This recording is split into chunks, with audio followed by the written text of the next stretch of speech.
మహిళలు కేవలం వంట ఇంటికి పరిమితం కావాలి, పిల్లల్ని చూసుకోవడానికి పరిమితం కావాలి, ఆ యాక్టివిటీస్కి మాత్రమే ఉండాలన్నటువంటి ధోరణే వామపక్ష భావజాలికులకు ఉంటాయి అంటే కాదు. కానీ ఇస్లామిక్ టెర్రరిస్ట్ ఆర్గనైజేషన్స్ కానీ, ఇస్లామిక్ ఫండమెంటలిస్ట్ ఆర్గనైజేషన్స్ కానీ అయ్యే ఉంటాయి.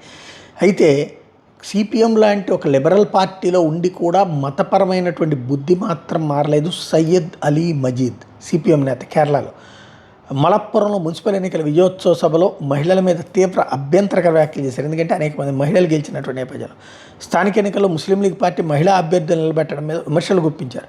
మా ఇంట్లో కూడా పెళ్ళైన ఆడవాళ్ళు ఉన్నారు, కానీ ఓట్ల కోసం చూపించుకోవడానికి కాదు, వాళ్ళు ఇంట్లోనే కూర్చొనివ్వండి, వాళ్ళతో సంసారం చేసి పిల్లల్ని కనండి అన్నటువంటి స్టేట్మెంట్ ఒక వామపక్ష నేత ఇవ్వడం అన్నటువంటిది ఇప్పుడు సంచలనం సృష్టిస్తోంది. దానికి సంబంధించి పెద్ద ఎత్తున చర్చ జరుగుతోంది. అంటే మతం అన్నటువంటిది అదే కమ్యూనిస్టుల్లో ఉన్నటువంటి హిందువులు ఎవరైనా మాట్లాడతారంటే మాట్లాడరు ఇట్లాంటి పదాలు. మాట్లాడితే రచ్చరచ్చ చేస్తారు ఇదే వామపక్షాలు. చివరికి వామపక్షాలకు సంబంధించిన ముస్లిం నేత ఇట్లాంటివి చేయడమే ఇక్కడ కీ పాయింట్.